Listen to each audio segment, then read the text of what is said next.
Hello everybody and welcome back to World of Warships Legends. My name is Spartan Elite 43 and tonight we're doing something a little bit different. Now we have started the path to the Vanguard series, so I apologize that this is not a follow-up on those, but I saw a video yesterday by none other than Let 'Em Peek. You guys know he's my dude. But in it, he has a very, very poor showing in the Richelieu. And then decides to sell the Richelieu. First of all, never sell a ship. Just don't do it. Okay? Peek's gonna be fine. He's got all the silver in the world because he plays mostly top tier ships and he's very good in them. So he's gonna be fine. But for the average player, don't go selling ships because you have a bad game in them. It's just all it ends up with is just making you miserable later on because you're out of money and you don't have anything to play and you've got to essentially start all the way back over at tier 1 because they're free and work your way back through a line that you've already unlocked. So don't ever sell ships. Okay? 2. Is the Richelieu as bad as Peek claims? The answer is no, of course it isn't. He had a bad game. We've all been there.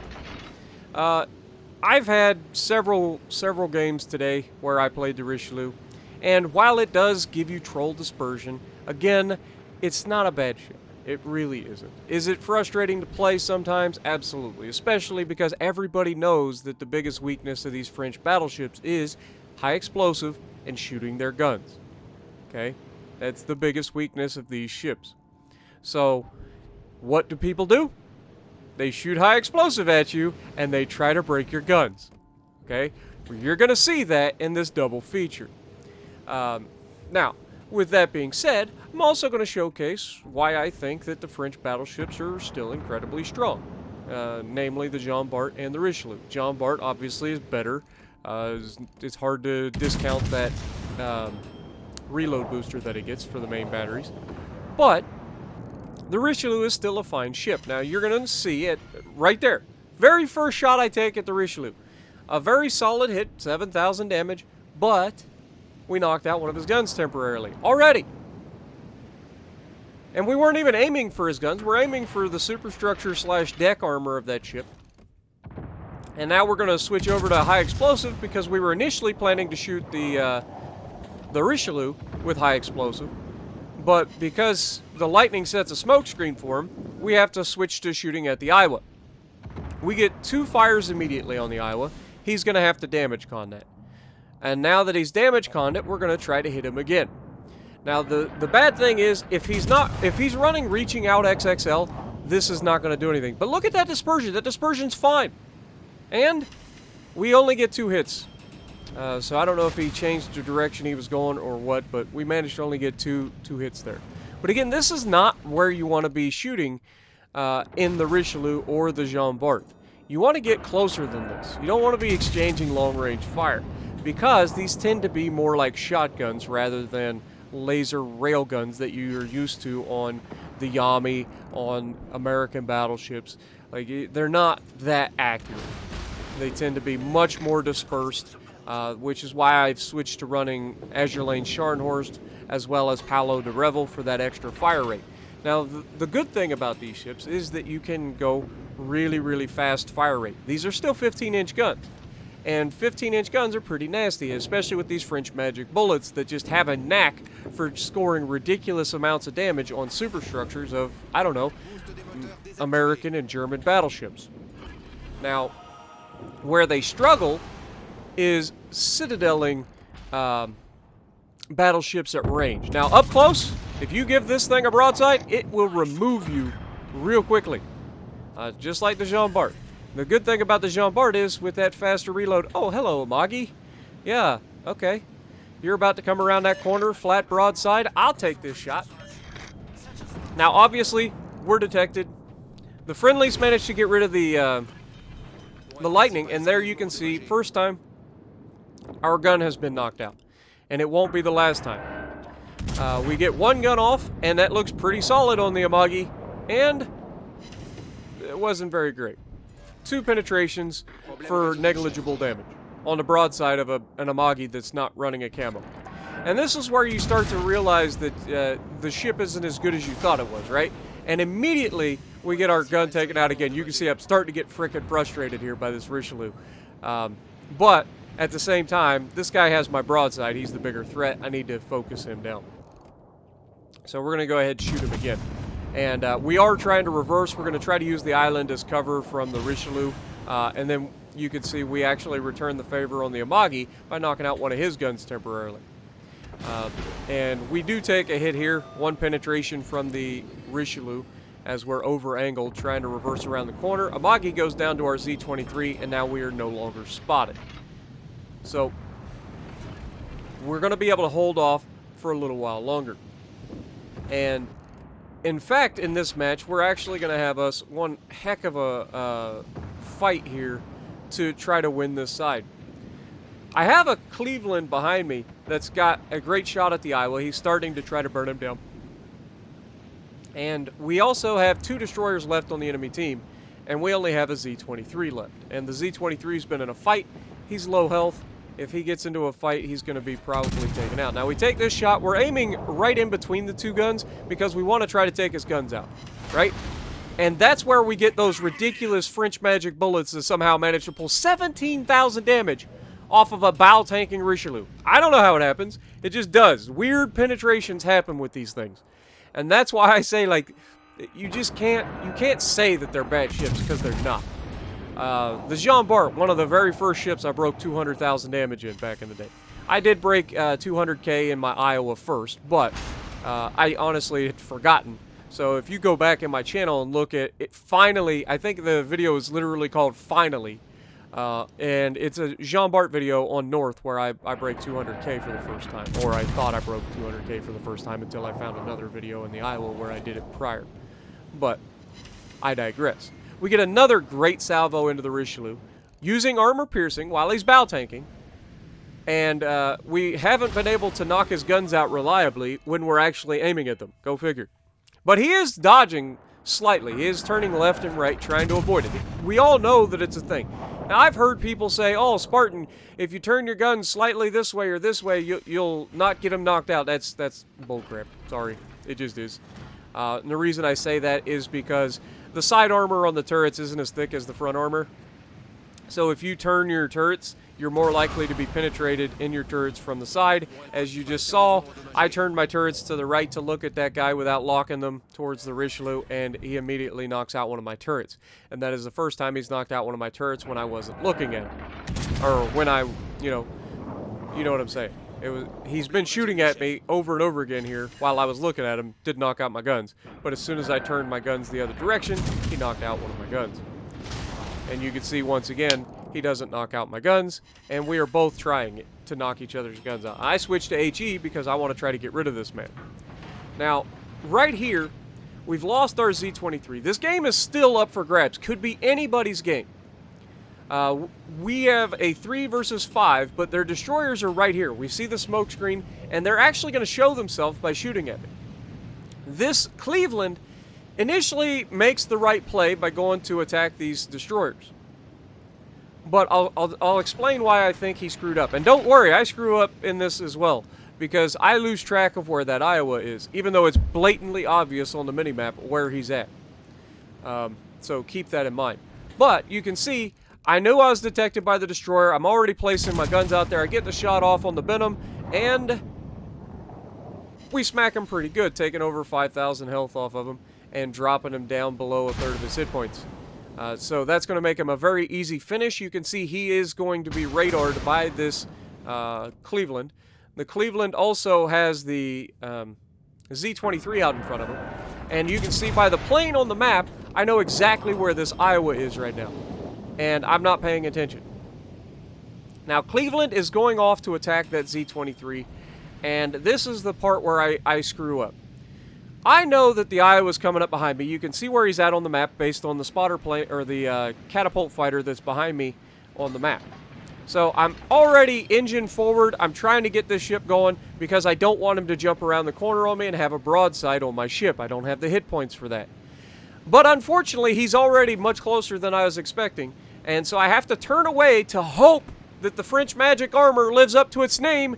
And It actually does. He only gets like 4,000 damage off of us right there, which is preferable. Now we're going to return the favor by showing French magic bullets at their best. Broadside Iowa. That's going to be a paddling. But in true Spartan fashion, we have to leave him with just enough to get away. Now here, I knew I had to stay somewhat angled to him, but I was also trying to quickly get behind this island, and unfortunately for me, I turned in just a little too much, and he was able to lob that island and finish me off. And that cost my team the game. If I survive right there, it's GG. But I didn't. Now this Cleveland's full health. He's going over here to work on this Iowa that's on the other side of the map. And he is, in fact, going to be able to kill this Iowa on the other side of the map. The problem with this is this Bismarck and this Cleveland completely forget about the fact there's a destroyer right in front of them. Like, completely forget about it. And the Z-23 is actually going to clutch this game for his team. Not to mention Defuse in the Iowa for the team that I left alive. Left on no hit points. Man had 0. I know Defuse watches, so maybe Defuse, if you get a chance, put a freaking comment down below. Let us know exactly how low you were at the end of this match. Because unless you had another heal, which I highly doubt due to the HE spam early in the match, I highly doubt that you had a bunch of hit points. I want to say you probably had 100 hit points or less.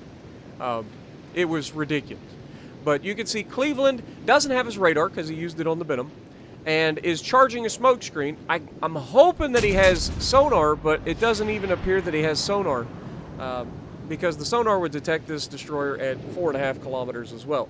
And the destroyer is sitting there shooting him from a smoke screen, and this Bismarck also has sonar, and unfortunately ends up taking too many torpedoes here and goes down to the enemy Z-35. I keep saying it's a Z-23, it's a Z-35. But Cleveland chases this guy out through the smoke instead of trying to go like around or through the gap of the smoke, because the guy's clearly not sitting in a smoke. Clearly not sitting in a smoke.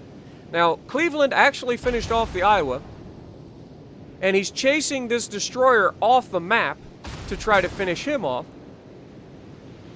And then he's going to make a huge mistake. Now, he is going to be able to find the Z-35. The Z-35 smokes are running out, as well as he's going to get through the smoke really quickly here. And as soon as he does, Z-35 gets spotted. And he's going to be able to finish him immediately. Now, here's where the Cleveland makes his biggest mistake. You've got to be situationally aware. I know, sounds dumb coming from the guy that got flanked by an Iowa that you saw coming because of the plane. I get it. But there is 2.5 minutes left in this game. The enemy is about to have a cap advantage due to taking a cap from us. He has no hit points, and this is what I'm telling the Cleveland in chat. I'm telling this Cleveland he has no hit points. We cannot win unless we kill that Iowa. Cleveland could easily kill that Iowa. Now, Defuse, to his credit, is most likely, if he's as smart a player as I think he is probably parked himself right behind that big tall mountain and said, I ain't going nowhere. He's already won the game for his team. Getting that base cap gives his team the points lead in a game that was this close, and that is going to be a wrap. And Defuse knows he has no help. This Cleveland will kill him. But because the Cleveland decides that he wants to go and try to capture this base, he actually ends up throwing this match. He had enough time to get into a position he could potentially spot the Iowa if the Iowa made the mistake of coming out into the open. Because, I mean, Iowa, 14.8 kilometer detection range, right? So, he could have been spotted. Is it likely? Probably not. Defuse made the right play, getting into that cap, winning the game for his team, and unfortunately, the Cleveland running off to the other side a little prematurely ends up costing us, because if he'd have hit Defuse one time when Defuse come around the corner on me, he'd have finished him off. I'm 100% positive of it. But again, I'm not bashing the guy. He made a call to go after the destroyers, which was the right play. I get that. But rather than taking on the one Iowa that was stationary in the cap that they already had controlled, he could have been able to shoot the other Iowa and maybe save this game for our team. But it is what it is. Now, in the second match, we had a pretty solid match here. It wasn't a bad game. We were outnumbered. It was me, well, I say we were outnumbered. We had 2 destroyers, a Cleveland, and me, versus, Amagi, Iowa, Richelieu, Lightning, and both of the other destroyers came over eventually. So yeah, we were outnumbered eventually. But we still stood, held our side as long as we could, and took as much off of the enemy as possible. But you can see, even if he manages to capture this base, like, it means nothing, and he's not going to capture this base. There's 9 seconds left in the match. So that's why I said, like, you gotta pay attention to the timer, gotta pay attention to the points, because at the end of the day, you know, you never had enough time to get that base, ever. Let alone get any points that would mean anything. So 110,000 damage, not the greatest game, but it's still over 100Ks, a solid game, nothing to sneeze at. And this one, same map, except we spawned on the right side rather than the left side. And we're once again going to showcase the strength of these French battleships, which is to be able to stand and fight and hold.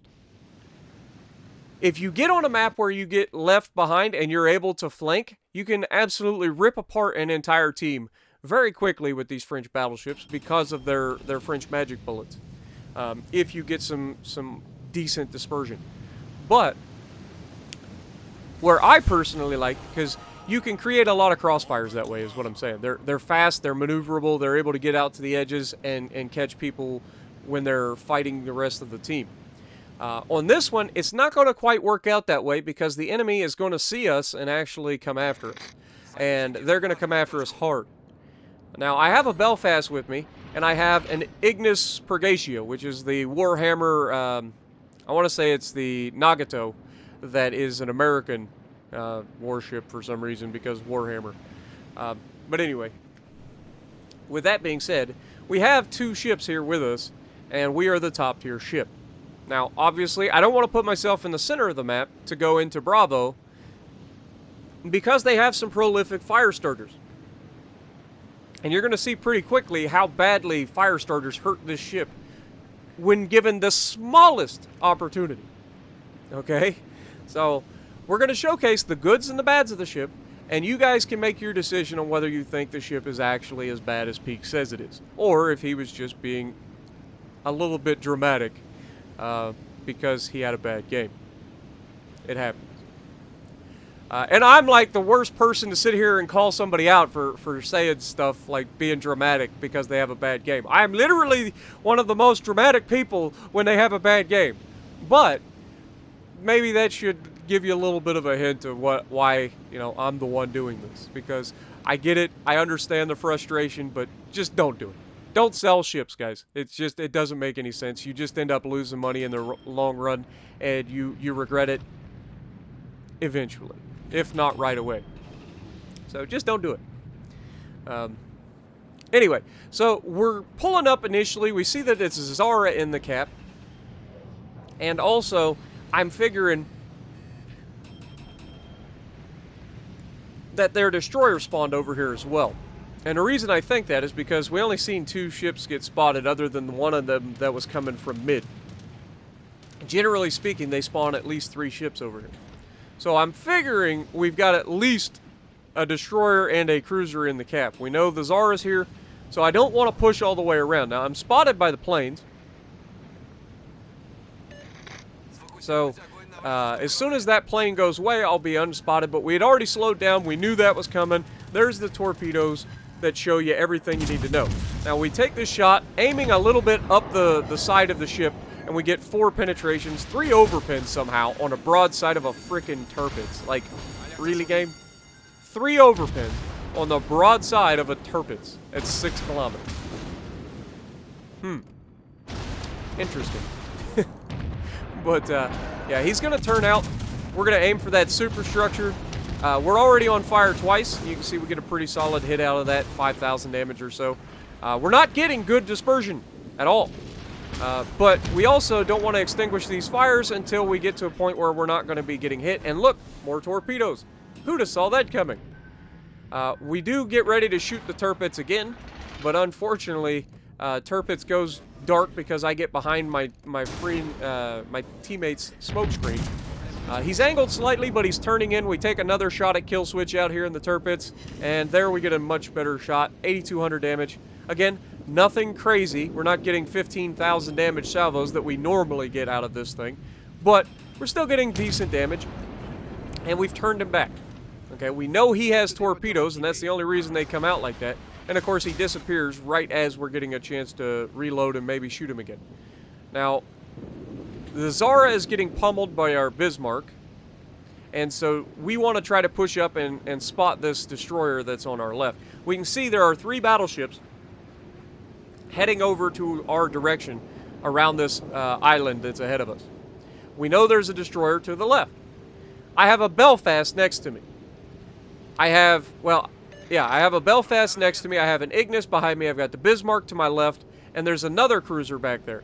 So I'm figuring we're going to be able to spot this destroyer and hopefully remove him pretty quickly. That's the goal anyway. You can see we're starting to get shot at. I think there's a Suja right here behind this island up here, and it is a Suja. He's able to shoot us. We can't return the fire. We do try, but the peak of that mountain in the island is gonna block that from us, unfortunately. But we were gonna extinguish it right away, but the Suja is still gonna be able to shoot us, and so I wait. And once he switches targets here to shoot at the other guy, I think I go ahead and damage con this, get rid of those 2 fires, because I'm about to be behind the island again. I'll be able to avoid getting set on fire, hopefully. But this Amagi, surprisingly, actually has a lot of range on his secondaries, and is reaching out to set a fire with 1 shell. Get hit with 1 shell, and it knocks out 5 AA guns, and sets a fire. You gotta love it. But he's coming back around. He's wanting to get a full broadside off again. We take the shot, and we take all of his health. There's a 15,000 damage salvo. No Citadel, but we managed to punch him hard enough that at least stopped him, and the guy behind me was able to finish him. Now, I want to draw attention to the guy behind me in the Ignis. This guy, I get it, you're in a tier 6 battleship, but you're still a battleship, dude. The Colorado's right up here at the forefront. You can see we got 11,000, and this is the area that you've gotta love being in a French battleship, because this is where you can absolutely murder people, because they all go broadside to get all their firepower on you, and these French magic bullets don't play around. Now here I aimed too far forward on this shot, not gonna lie. This was a bad shot by me. We still get 11,000 damage, but we didn't Citadel him. I was aiming for that bow side plating, because I know that the Colorado can be Citadel pretty easily, but what ends up happening is I just end up overpinning him. Now here, I make up for that by aiming a little further back, this time going more for center of mass. He's giving me a pretty solid broadside, and this time we actually Citadel him. We get 4 full penetrations and 2 overpins, and we just absolutely smashed him. Now watch, the Ignis behind me is able to hit this Colorado, because the Colorado is just begging for it, and finish him off right here. It's still a Nagato, and he finishes him off. Look at that hit. Now, why is this guy so intent to hide in the back in a tier 6 battleship that is very, very good?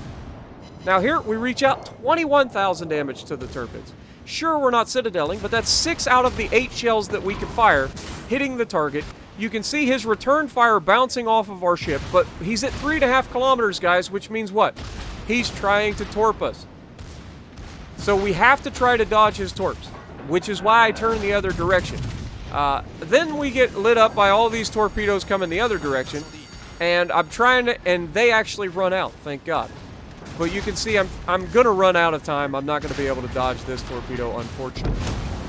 But if this Ignis behind me had moved up, like, he's full health. Look, this is what I'm talking about. This is why I get upset at some people. Like, he's full health. And you saw what he's capable of if he actually comes out to fight. So why would he not come out to fight? Move up with me. But I think this was a pretty solid example of just how nasty these ships can be when utilized in a decent manner.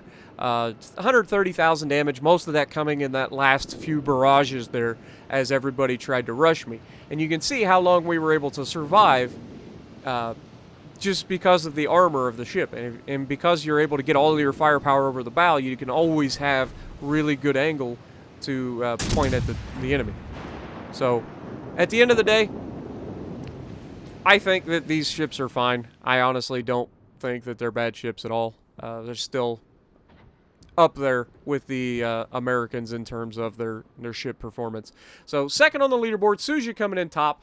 Let me know what you guys think down in the comments below. And if you like what I'm doing, punch the like button, leave a comment below, subscribe to the channel if you haven't already, and as always, I will see you in the next video.